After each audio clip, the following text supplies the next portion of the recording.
The warehouse shift. I'd been working at the warehouse for 3 months, but it wasn't until my shift on that particular Tuesday morning that I started to feel like something was off.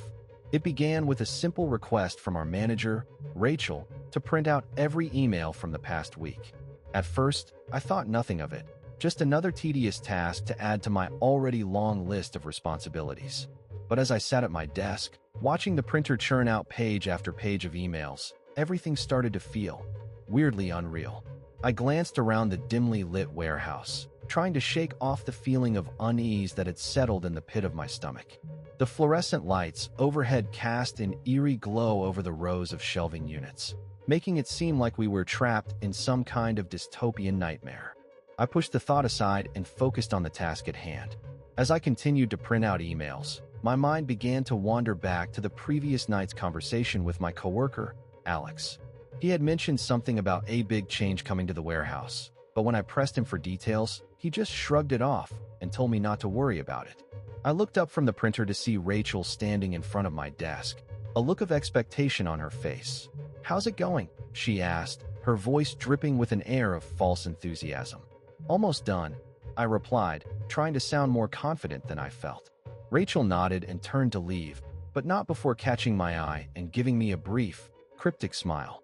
It was the kind of smile that made you wonder if she knew something you didn't. I watched her walk away, feeling a shiver run down my spine.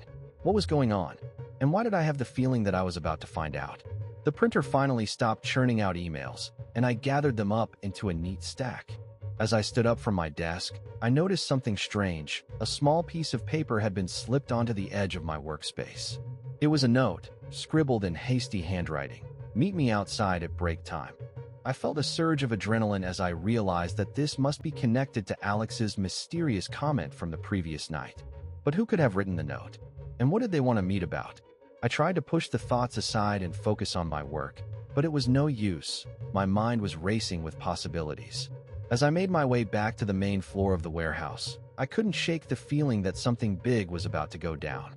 The rest of my shift passed in a blur as I tried to keep up with Rachel's increasingly bizarre requests. She seemed to be getting more and more agitated by the minute, and I found myself wondering if she was okay. As break time approached, I made my way outside to meet whoever had written the note. The cool morning air hit me like a slap in the face as I stepped out into the bright sunlight. I scanned the parking lot, looking for any sign of Alex or whoever else might be waiting for me. That's when I saw him, standing by his car, looking nervous and fidgety. "Hey," he said, as I approached him. "What's going on?" I asked, trying to keep my voice down. Alex glanced around the parking lot nervously before leaning in close. "I don't know if I should be telling you this," he whispered, "but Rachel's not who she says she is.